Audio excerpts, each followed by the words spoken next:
two persons sleeping in a car for 15 days straight and 5,000 kilometers on the plate. What can be wrong? Hi there, I'm Dario. I want to talk about the road trip that we are going to make in a few weeks in Norway. And again, 5,000 kilometers, 15 days sleeping in the car.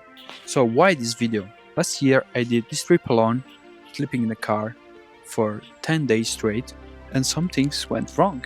And why not talking about that for people that are maybe on their first road trip and they're just trying to figure it out, what can they do?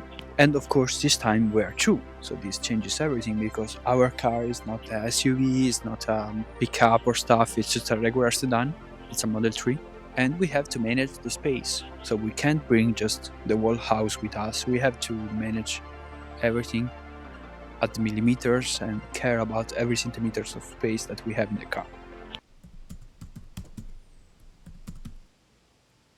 So let's talk about the sleeping setup. We have a mattress that I got off Amazon last year. It's actually a cheap mattress. I think I paid around 70 bucks for that on Germany Amazon. I will put the link in the description of everything I'm going to talk about, and of course I'm going to put maybe the picture of it on the screen while I'm talking. Not so fancy mattress, air pump mattress, and I bought some privacy tent off Amazon again. They were like 15 bucks. They but were bad. I don't want to say bad. They were improvable. So for example, the bed had this really noisy pump. So when you are sleeping in the car, maybe you're driving till midnight because you feel like you want to, and you're arriving in a place where other people are already sleeping, and you are there with your pump pumping up the mattress, and you will be like, "Brrr." So it was very annoying that I had to wake up other people just because I arrived too late. So I think this year I'm going to bring the same mattress, but maybe with a different pump, if I can find one that is suitable for my mattress. One from Xiaomi will be just good enough. Then the curtains, these privacy tents, were really bad because they didn't had any clips, like they were not magnetics or anything. They were not like, no, it was just like a putting a shirt over the windows, and you had to manage that. So I had to get in the car, slide down the windows a bit, put my tent on it, and then close the window right away. And that's the way it was. So it was very bad. Also because if you wake up to pee during the night, you basically have to do that over again. And I don't know you, but if I wake up during the night, I don't even know my name, and I'm not able to do stuff like that. And so I want to bring some proper window cover this year. And I saw on Amazon that for my model, for example, for my car, my Model 3, there are some curtains that are magnetic that you can put on the window, and you don't have to manage that every time. And this year we're going in June, and there's the midnight sun, so we also need to bring something for because my car has a panoramic window on top, so that means the sun is going to be there pretty much all day and all night. So make sure to bring something to cover up part of the car if you have that. Then I wanted to talk about hygiene and comfort, and I mean, like, I bring only baby wipes to wash myself last year. Of course I used also some like body wash stuff, just regular one, when I went into campings. During the other days where I was just sleeping in random places, I didn't had any shower, so I was cleaning myself with baby wipes, and they are freaking amazing. But of course after 15 days or 10 days or whatever, you start to feel like you need a proper shower. So maybe think about planning some stops in places that has showers. Or just what we are going to do this year is to bring some like kind of wash, shampoo and body wash, but it's no rinse, so you don't have to, of course, rinse, and that's much easier in a camping setup for just washing yourself before sleeping. And of course you can combine the two things, so baby wipes and these no rinse things, and that, I think that would be good enough. Another mistake I did a lot of mistakes, but another mistake I did was the hiking gear. So basically I went there with some really bad hiking shoes, and I think that was some running Salomon, so not even trekking but trail running Salomon. And on the first day.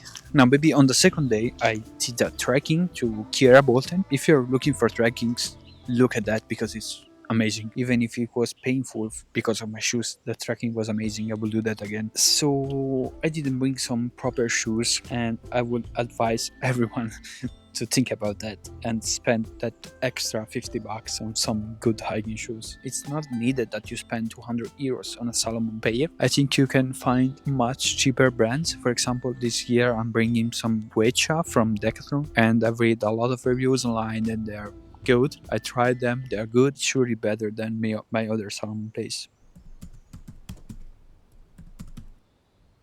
Trip tools, point 6, 7, 6, 5, I don't know, some point. AutoPASS. I think I forgot last year, but I already ordered one for this year.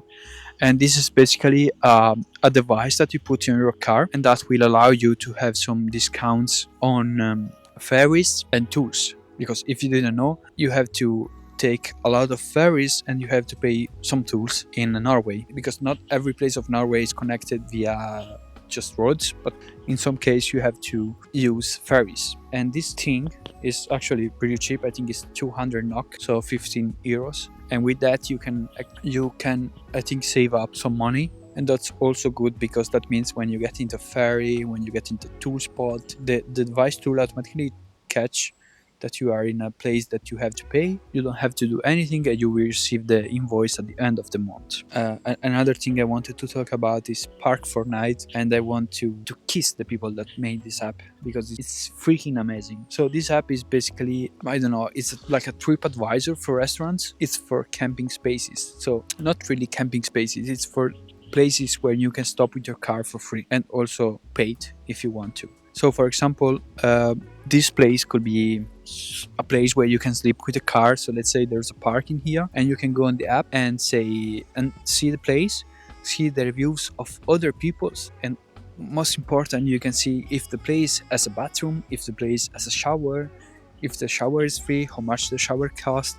If it's a camping spot, you can see how much the camping spot costs per night. And that app is amazing. I could talk about Park for Night for hours, and it's not free. It's like 10 bucks a year, so it's basically free, but it's worth every penny. Another thing is to withdraw some money because Norway is pretty much cashless in every place, but for camping spaces, for shower, for laundry, for tumble dryer, you have to pay with cash. So it's coins. It's 10 corona for most of the showers, and I think it's 30 coronas for most of the washing machines and stuff like that. So be sure to, one, withdraw some money, and two, maybe go in a supermarket and ask them if you have a big bill, like for example at 200 NOK, ask them if they can change that for you in coins of 10. They will do that. So what are we bringing this time? I will put a list of every item that I'm going to bring this time.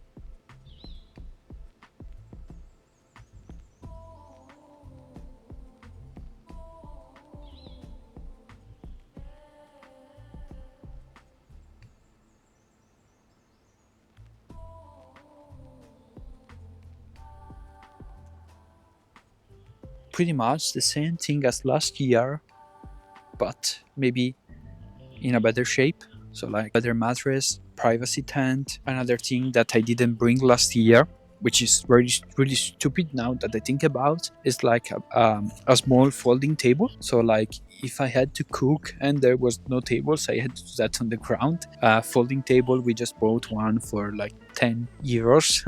You don't need a fancy one. If you want a fancy one, get a fancy one, but you don't need it. It's just to have a place where you can put your stove on when you are cooking. So it's like a small kitchen. Of course, we can be wrong again this year, but we will only see that on the field. I can maybe do another video like that when we are back and say, okay, that was useless. Okay, the show me hair pump stuff was useless and was 50 bucks wasted. Or maybe it was the best thing that I could purchase. And I can't wait, honestly. I really can't wait to get on the road again. It was the most beautiful trip of my life. I just realized that road trips are amazing and you feel free. You feel even just deciding where to sleep every night. I want to sleep there. on a fjord. There's no camping spots. Who cares? I'm going to sleep there in a random parking spot. Actually, it's not a random parking spot. It's a cool place on a fjord. So, and you will sleep there for free, and you will wake up with $1,000 view. So yeah,